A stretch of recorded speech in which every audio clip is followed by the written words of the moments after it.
Vote জলকীয়া আচাৰ বনাবলৈ ঠিক কৰিছোঁ। সকলোবোৰ আগে যোগাৰ কৰি লৈছোঁ। যোৱাকালি আমাৰ ইয়াত বজাৰৰ বাৰ আছিলে, সেইবাবে অলপমান জলকীয়া কিনি আনিলোঁ। বহুত দাম, 1 কেজি কিনিবলৈ আধা কেজি মানহে আনিলোঁ। অনাৰ পাছত নহৰু আদাও ধুনীয়াকৈ কাটি ল'লোঁ। ঘৰৰে কাজি নেমু আছিলে, কাজি নেমু দুটামান কাটি ল'লোঁ। কাটি পেলাই এনেদৰে ৰ'দত বস্তা এখনত মেলি থৈ দিছোঁ। এয়া চাওকচোন, যিহেতু অকণমান হালধি লগাই পেলাই দিছোঁ, নিমখ দিয়া নাই আৰু মেলোতে। তাৰপিছত যিকোনো দোকানত বা বজাৰতে আমাৰ ইয়াত পোৱা যায় জলকীয়া আচাৰ বনাবলৈ মছলা দিয়ক বুলি ক'লে সিহঁতে দিয়ে।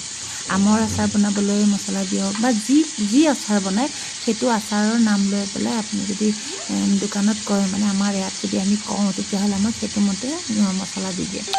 এয়া মছলা গোটেইখিনি জিৰা, ক'লা জিৰা, ধনিয়া গুটি, বগা সৰিয়হ, এনেদৰে গোটেইখিনি মানে মছলা আৰু আছে ভাজি ল'লোঁ। ভাজি পেলাই এনেদৰে এইটো কেৰাহীতে গোটেইখিনি মই লৈ লৈছোঁ, মানে আৰু যিখিনি ৰ'দত শুকোৱা গোটেইখিনি আনি পেলাই এনেদৰে মিশ্ৰণ কৰি আছোঁ। আৰু যিখিনি জলকীয়া মানে মছলা গুড়া কৰিলোঁ, পূৰা গুড়া কৰা নাই, অলপমান মানে গোটা গোটা হৈ আছে আৰু এনেদৰে দি দিছোঁ ওপৰতে, দি পেলাই ধুনীয়াকৈ মিশ্ৰণ কৰিছোঁ।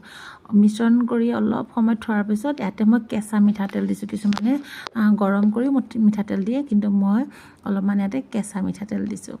এখন হাতে মোবাইলটো লৈ আছোঁ আৰু এখন হাতে এনেদৰে হেতাপাত দি লৰাই আছোঁ, দেখিছেনে? মানে ভিডিঅ' কৰা মানুহ নাই। ইয়াতে অকণমান হালধি দি দিছোঁ। মই ৰ'দত মেলোঁতে অকণমান হালধি দিছিলোঁ, কিন্তু নিমখ দিয়া নাই, কিয়নো নিমখ দিলে পানী উঠি যায় যিহেতু। এতিয়া আকৌ নিমখে হালধি ধুনীয়াকৈ দি মিশ্ৰণ কৰি লৈছোঁ। এয়া হৈছে আৰু দুদিনমান এনেদৰে মানে থৈ দিলে খাবলৈ পৰা হ'ব আৰু। বনাইনে আপোনালোকে এনেকৈ?